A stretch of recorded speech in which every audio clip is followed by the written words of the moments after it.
ধন্যবাদ বিলাসী আপনাকে। এর আগের ঘন্টায় কিন্তু আমরা দেখানোর চেষ্টা করছি। দেখতে পাচ্ছেন যে ট্রেনটির সাথে ট্রাকের সংঘর্ষের ঘটনা ঘটেছে।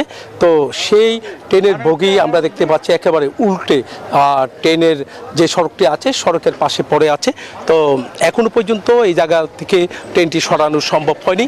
তবে ইঞ্জিন এসেছে এখানে, যে বগিগুলো আটকে গেছে সেই বগিগুলো কিন্তু সরিয়ে নেওয়ার জন্য যাচ্ছে। যে ট্রাককে ট্রেনে ধাক্কা দিয়েছে সেই ট্রাকটিও কিন্তু এখানে রেল সড়কের পাশেই পড়ে আছে। তবে ট্রাকের চালক কিন্তু সরে গেছে বলে আমরা জানতে পেরেছি। এখানে নৌশো প্রহরী ছিল, যেহেতু ভোর রাতে এই দুর্ঘটনা ঘটেছে, নৌশো প্রহরীর মৃত্যু হয়েছে। তবে এই ঘটনায় তদন্ত কমিটি গঠন করেছে রেল কর্তৃপক্ষ। তারা বলছেন এখানে যে গেট কিপার ছিল, গেট কিপারের কোনো গাফিলতি ছিল কিনা। কিন্তু আমরা যে ব্যারিয়ারটা দেখানোর চেষ্টা করছি, এখানে রেল কর্তৃপক্ষ বলছে এখানে ব্যারিয়ার দেওয়া ছিল, কিন্তু গেট কিপার ছিল কিনা তা নিয়ে সন্দেহান রয়েছে। তো এখানে যারা স্থানীয় লোকজন আছে তারা যেমনটা জানিয়েছেন যে এখানে যে ট্রেনটি দুর্ঘটনা ঘটেছে, এরকম দুর্ঘটনা কিন্তু আরও অনেক জায়গায় হয়েছে।